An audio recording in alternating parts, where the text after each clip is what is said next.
지난 주일부터 에베소서를 본문으로 교회답게 성도답게라는 타이틀을 가지고 설교를 시작을 했습니다.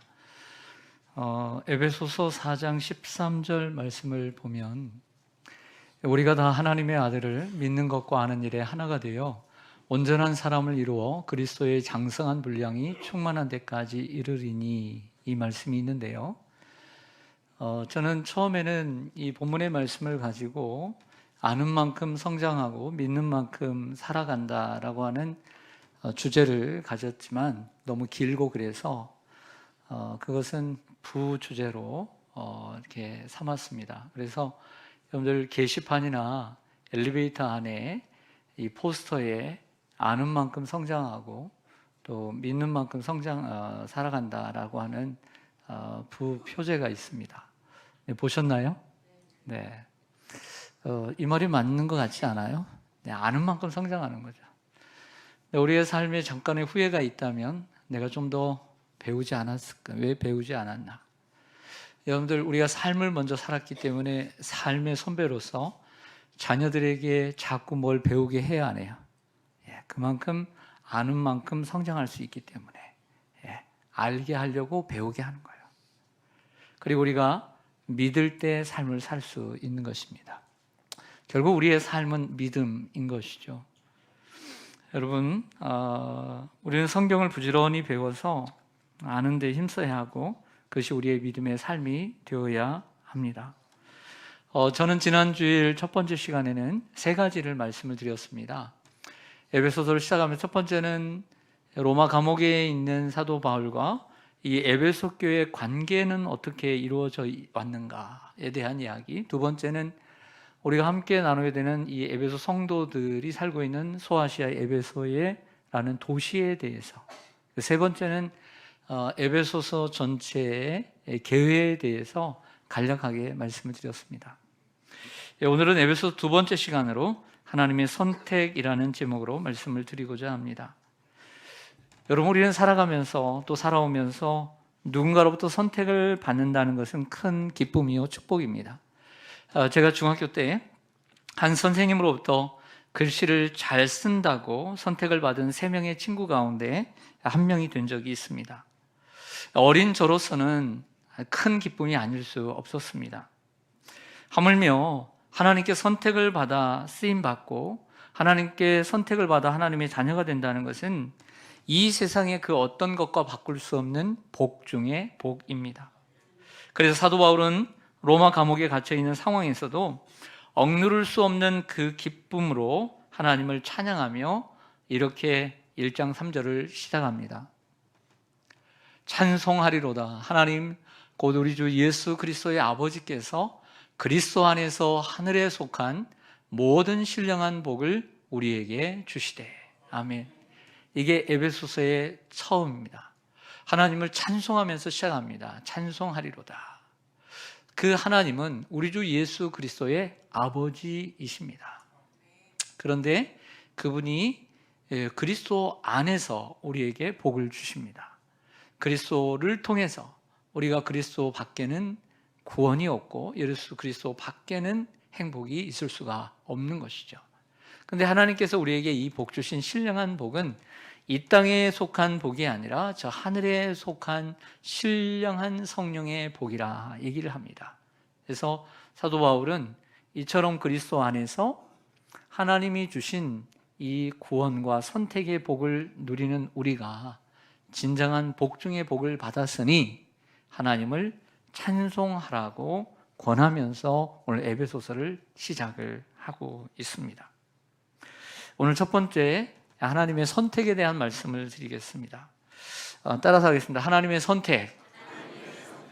여러분들이 미리 읽어오셔서 아시겠지만 오늘 본문에는 하나님의 선택과 또 예정에 대해서 예정이라는 단어가 등장을 합니다. 이러한 선택교리와 예정론은 하나님의 주권과 그리고 인간의 자유의지 그리고 칼빈주의와 알미니안주의 이렇게 많이 대립되어 왔고 지금까지도 많은 논쟁의 대상이 되어 왔습니다. 또한 성도들이 어렵게 생각하는 주제이기도 하지요. 하지만 그렇게 어렵게 생각할 필요가 없습니다. 하나님의 주권과 인간의 자유의지 그리고 칼빈주의와 알미니안주의, 하나님의 선택과 인간의 믿음에 대해서 그렇게 복잡하게 생각할 필요는 없습니다. 왜냐하면 우리는 성경이 말하는 곳까지만 가면 되기 때문입니다. 이러한 하나님의 선택교리와 예정론은 히포의 어거스틴이나 종교개혁자 존 칼빈이 만들어낸 것이 아닙니다. 사실은 어거스틴이나 칼빈이 만들어낸 것이 아니라 이 성경에 있는 내용을 교리적으로 체계화시킨 사람들 뿐입니다. 우리 예수님께서도 이러한 하나님께서 누구를 미리 선택하셔서 구원받을 성도를 선택하셨다는 것을 염두에 두고 사역을 하셨어요. 보시겠습니다. 요한복음 6장 37절을 보면 예수님의 말씀입니다. 아버지께서 내게 주시는 자는 다 내게로 올 것이요 내게 오는 자는 내가 결코 내쫓지 아니하리라. 그러니까 예수님이 사역을 하실 때도 내가 누군가를 구해서 주님께로 하나님께로 인도하지만 그의 머릿속에는 하나님께서 내게 주신 자들만을 구원하신다는 생각을 염두에 두고 사역을 하셨음을 볼 수가 있습니다. 사도행전 13장 48절에 보면 이방인들이 듣고 기뻐하여 하나님의 말씀을 찬송하며 영생을 주시기로 작정된 자는 다 믿더라. 영생을 주시기로 뭐 했다고요? 작정되었다. 작정되었다는 건 뭐죠? 이미 정해졌다는 것입니다. 그것도 확고하게 정해진 사람들은 영생 주시기로, 하나님이 영생 주시고 구원 주시기로 작정된 정한 자들은 다 믿더라라고 말씀을 하고 있는 것이죠. 사람들은 자신이 하나님을 택해서 구원을 받고 내가 내 믿음으로 하나님을 믿어서 예수 그리스도를 믿어서 구원을 얻는다고 생각합니다. 하지만 그렇지 않습니다. 우리가 하나님을 택한 것이 아니고 하나님이 우리를 택하셨습니다. 요한복음 15장 16절 같이 한번 읽겠습니다. 시작. 너희가 나를 택한 것이 아니요 내가 너희를 택하여 세웠나니. 아멘. 여러분들이 하나님을 택해서 구원받은 것이 아닙니다. 하나님이 여러분들을 미리 택하셨습니다. 요한일서 4장에 보면 이런 말씀이 있습니다. 사랑은 여기 있으니 우리가 하나님을 사랑한 것이 아니요 하나님이 우리를 사랑하셨다라고 했습니다. 사랑과 결국에 구원은 하나입니다. 하나님이 사랑하셔서 우리를 구원해 주셨기 때문이죠. 내가 택한 것이 아니요 하나님이 우리를 먼저 택하셨기 때문에 구원을 얻은 것입니다. 이것을 하나님의 선택이라고 합니다. 오늘 에베소서 본문에서 사도 바울은 이 하나님의 선택에 대해서 아주 더 자세한 이야기를 해주고 있습니다. 에베소서 1장 4절을 보면 곧 창세 전에 그리스도 안에서 우리를 택하사 우리로 사랑 안에서 그 앞에 거룩하고 흠이 없게 하시려고. 여러분, 이 에베소서를 우리가 현미경처럼 바라보면서 공부를 해야 합니다. 또 그런 자세로 말씀을 함께 나누기를 원합니다. 오늘 에베소 1장 4절에는 선택의 여러 가지 요소를 우리에게 보여주고 있습니다. 먼저는 선택의 시기입니다. 선택의 시기는 언제일까요? 창세 전이죠. 두 번째는 우리 선택의 위치입니다. 선택의 위치는 어디일까요? 그렇죠. 그리스도 안이라고 하는, 헬라어로 엔 크리스토라고 하는 그 자리에서 택해 주셨습니다. 그럼 우리가 선택을 하신 동기는 무엇일까요? 동기, 사랑입니다. 사랑. 그리고 선택의 목적은 무엇일까요? 그 앞에 거룩하고 흠이 없게 하시려고. 이렇게 정리할 수 있습니다. 먼저는 선택의 시기입니다. 선택의 시기는 언제라고 그랬죠? 창세전. 창세전이 언제입니까? 세상을 창조하기 전이란 뜻입니다.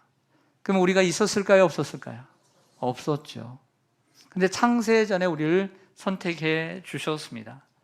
이 창세전이라는 말씀의 뜻은 하나님께서 내가 있기도 전에 나를 어떻게 하셨을까?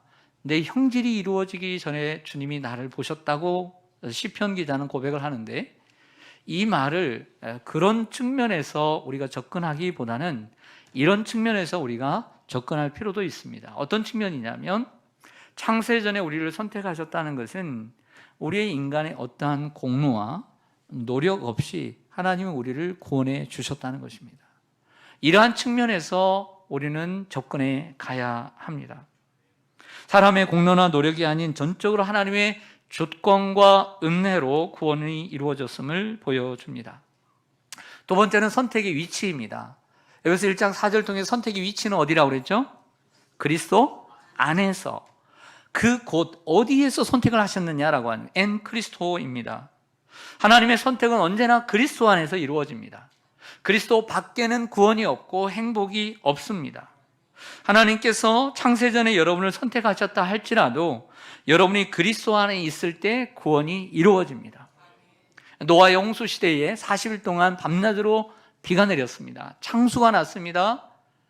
그런데 방주 안에 있는 사람은 구원을 얻었습니다.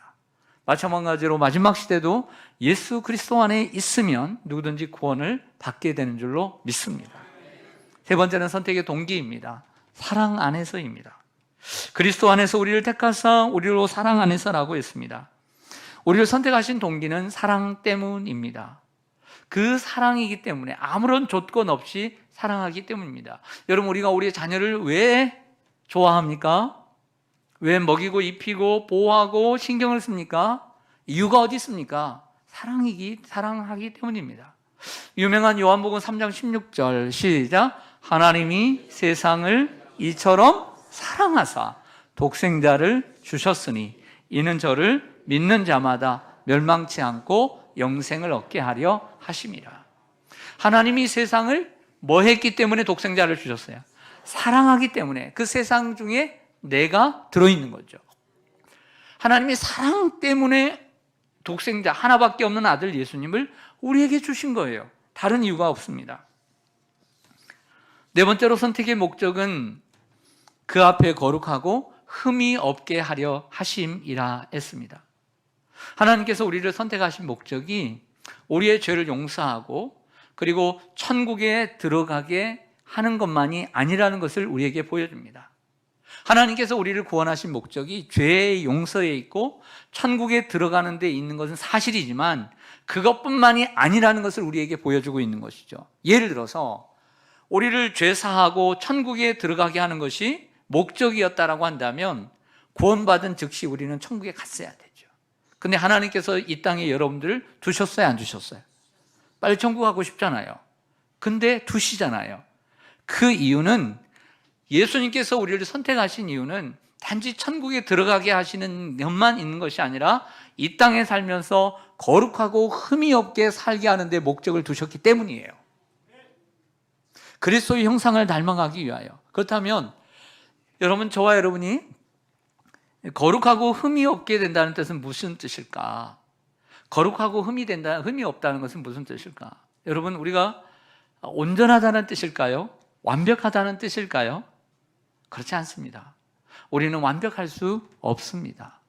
우리는 성령 안에서 하나님의 영광을 위해서 최선을 다해 산다는 의미입니다. 우리는 완전하지 않습니다. 우리는 실수합니다. 넘어집니다. 부족한 것 투성입니다. 우리가 성령 안에서 인생의 목적을 하나님께 두고 무엇을 먹든지 마시든지 무엇을 입든지 하나님께 영광을 위해서 살아가고 나의 유익보다는 모든 사람의 유익을 위하여 나의 기쁨보다는 남의 기쁨을 위하여 살아가는 삶을 의미하는 것입니다. 제가 중학교 때 한 선생님으로부터 글씨를 잘 쓰는 친구 3명 가운데 선택을 받았다고 말씀을 드렸습니다. 이는 큰 축복이었습니다. 제가 그 축복을 받고 선택을 받은 다음에 어떻게 행동했을까요? 어린 마음에 우쭐댔을지도 모르고 교만했을지도 모르지만 그런 건 잘 생각이 나지 않습니다. 잘 생각나는 것은 내가 더 열심히 그 선생님의 부름에 응답하려고 더 열심히 글씨 공부를 했다는 거예요. 그리고 선생님께서 3명의 친구들에게 맡겨주신 공책에 더 글을 잘 쓰려고 노력을 했습니다. 지금은 잘 못 써요. 근데 그때는 잘 썼나 봐요. 제가 1990년 2월 6일 날 군에 입대하게 됐는데, 군에 휴학을 하고서 1989년에 제가 기도를 했습니다. 두 가지 기도의 제목을 가지고만 나아갔습니다. 하나님, 기왕에 30개월 군대 생활하는데 내가 어려운 부대에 가서 내가 생활을 하게 해주세요.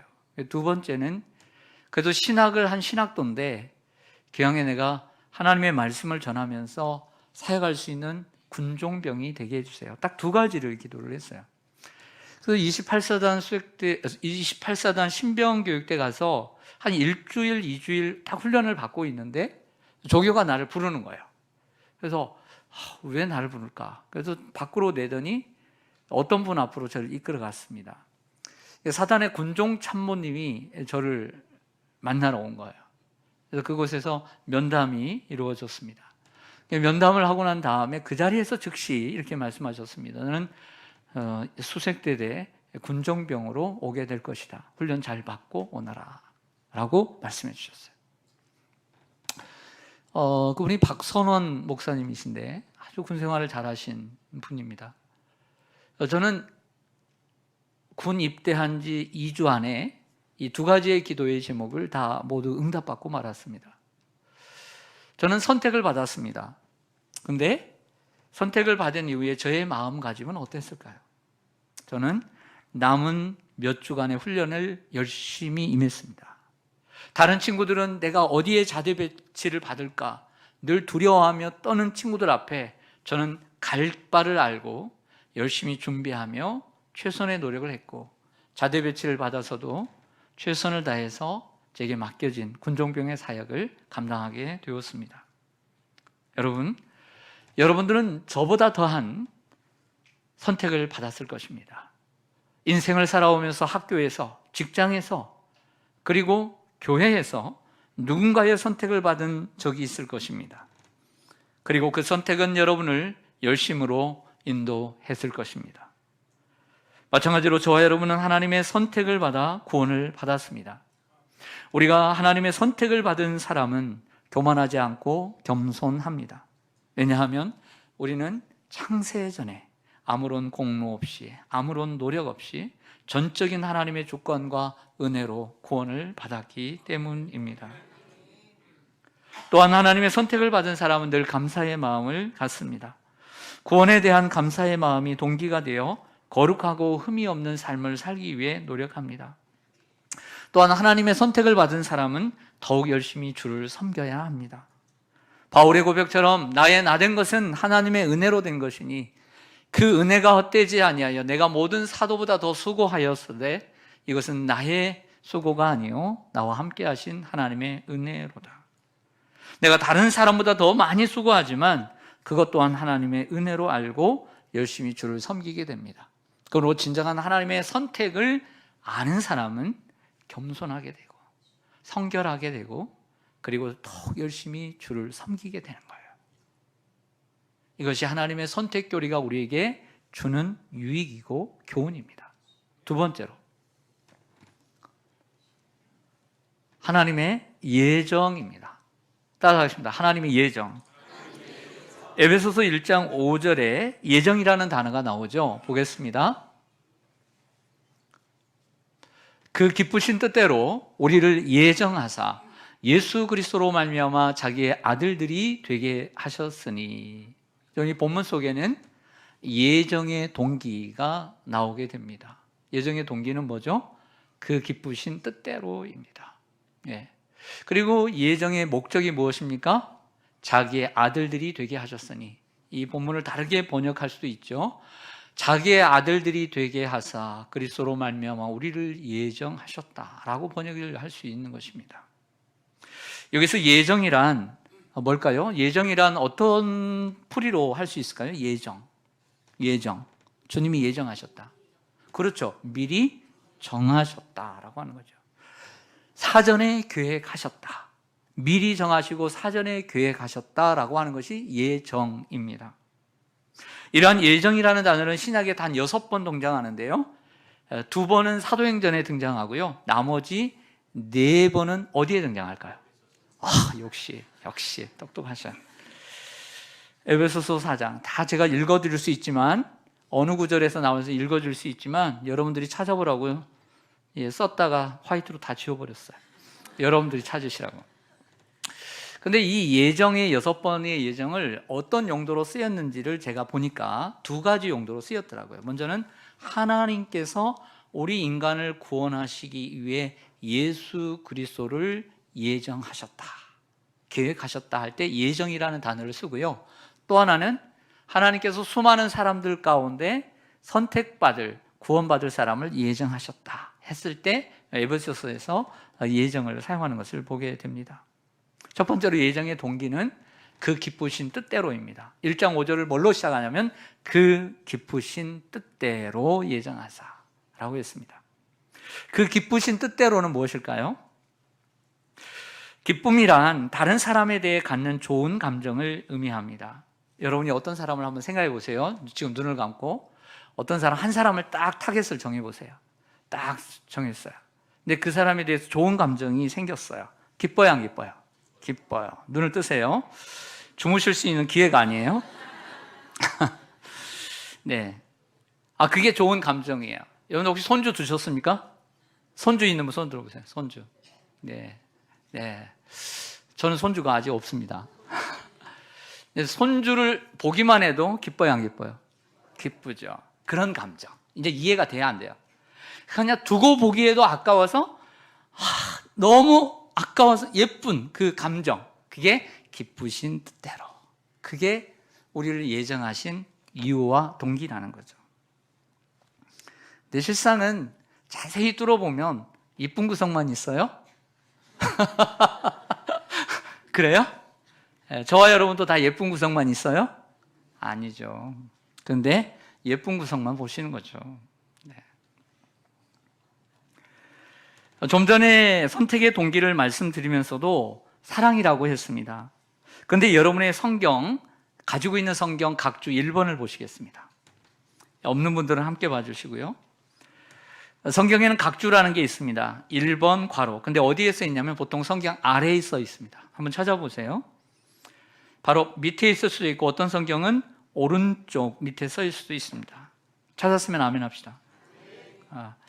각주 1번에 보시면 뭐라고 써 있냐면 4절에 사랑 안에서를 빼고 5절에 사랑으로 예정하사로 할 수 있음. 여러분 성경도 그렇게 써 있어요? 와, 똑같네요. 네, 감사합니다. 뭐가 웃겼어요? 엔 아가페, 사랑이라는 단어를 아까 좀 전에 4절이 있었죠. 예, 사랑 안에서 거룩하고 흠이 없게 하시려고 해서 그 사랑이라는 단어를 5절에 갖다가 넣을 수도 있다는 얘기예요. 사랑으로 예정하사.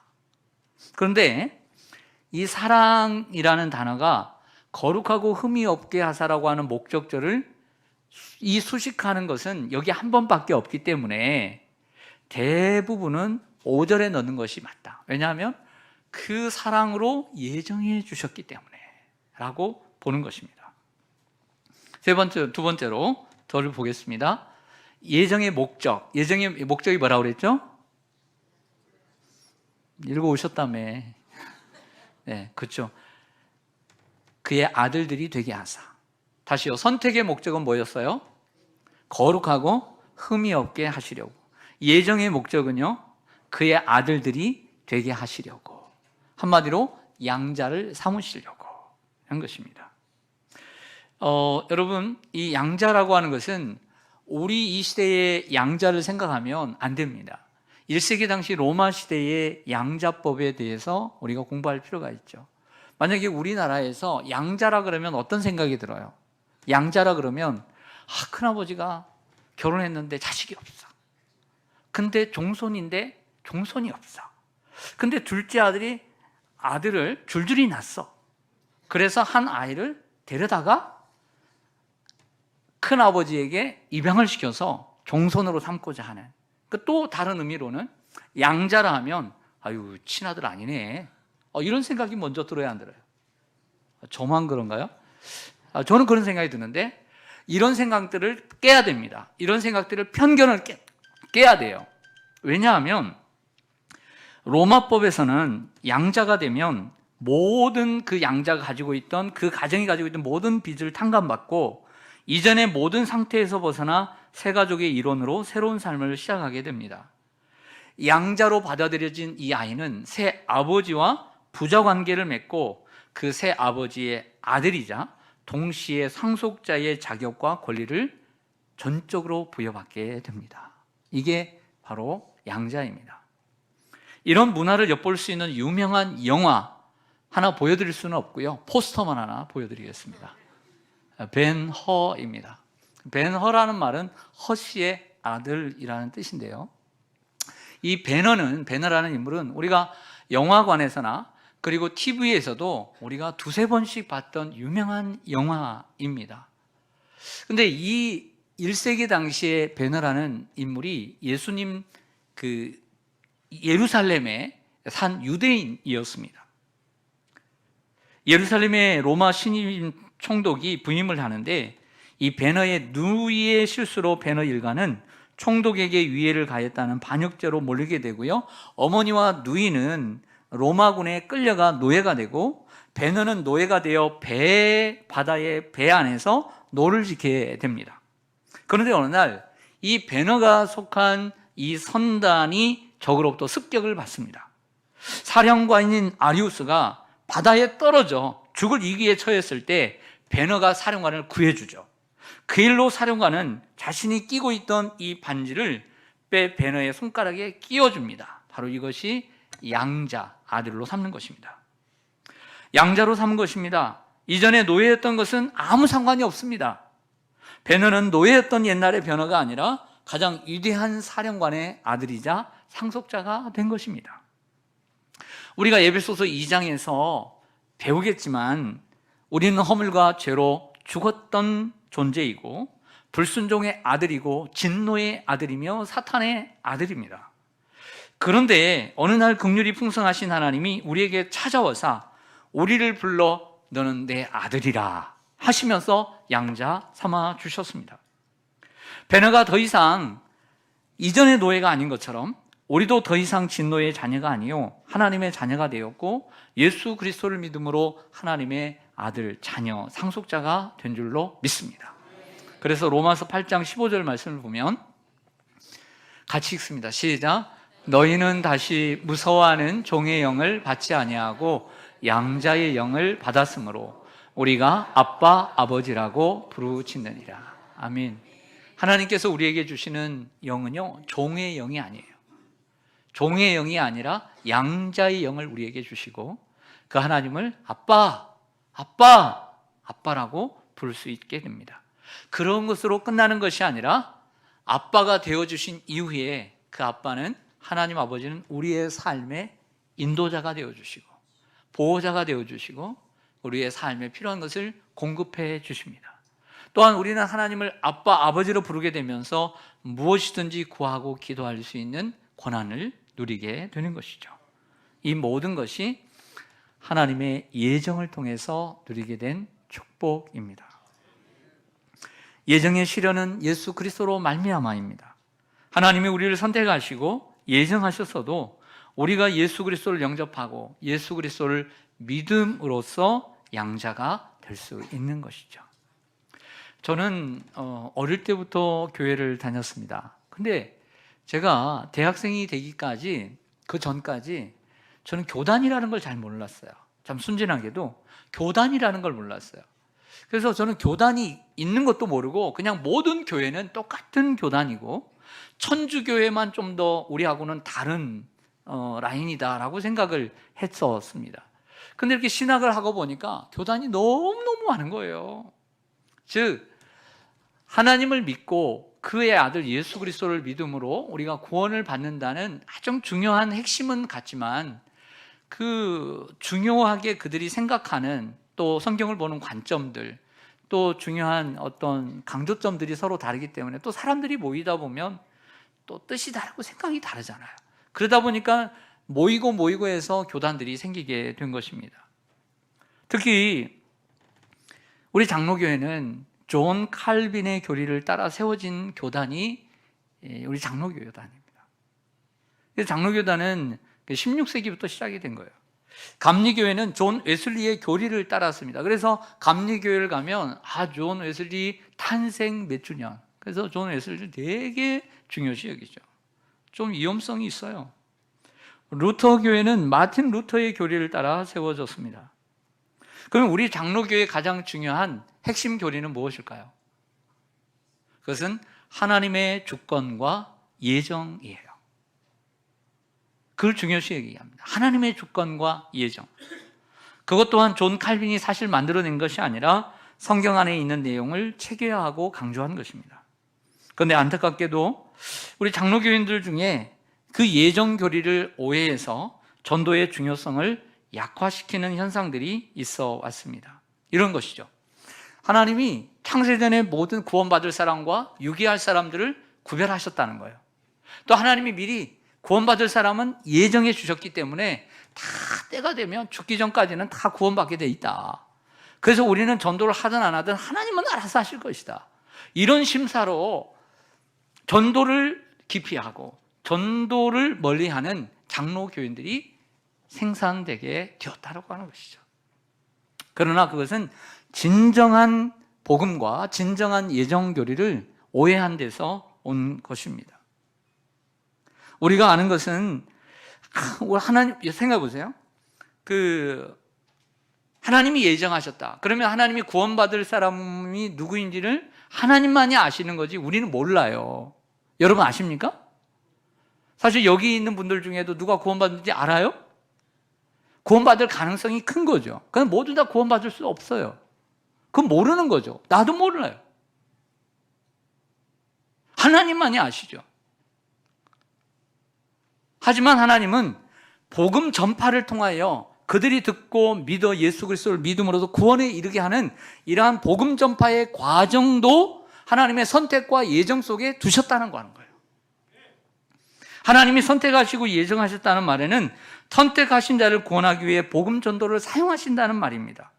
때문에 우리는 하나님이 선택하신 사람이 있고 그들이 누구인지 모르기 때문에 그들을 구원하기 위해서 오히려 교회는, 성도는 확신을 가지고 복음을 전파해야 하는 거예요.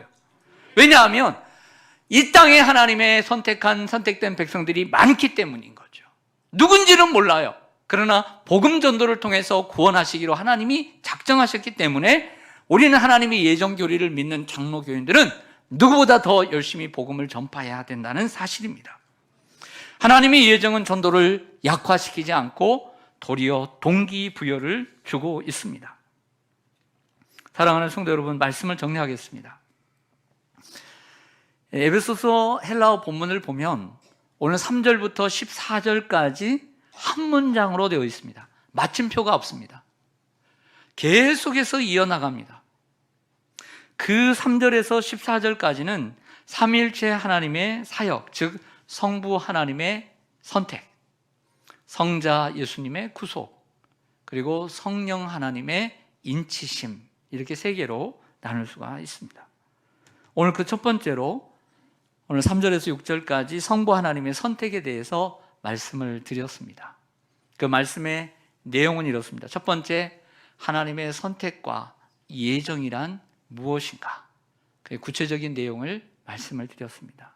두 번째는 우리가 하나님의 선택과 예정을 받은 구원받은 사람이 성도가 신앙생활을 해야 되는 삶의 자세, 믿음의 자세를 말씀드렸습니다. 그래서 다시 정리하면 첫째로 하나님의 선택은 우리 안에 있는 교만을 제거하고 겸손을 강화시켜 줍니다.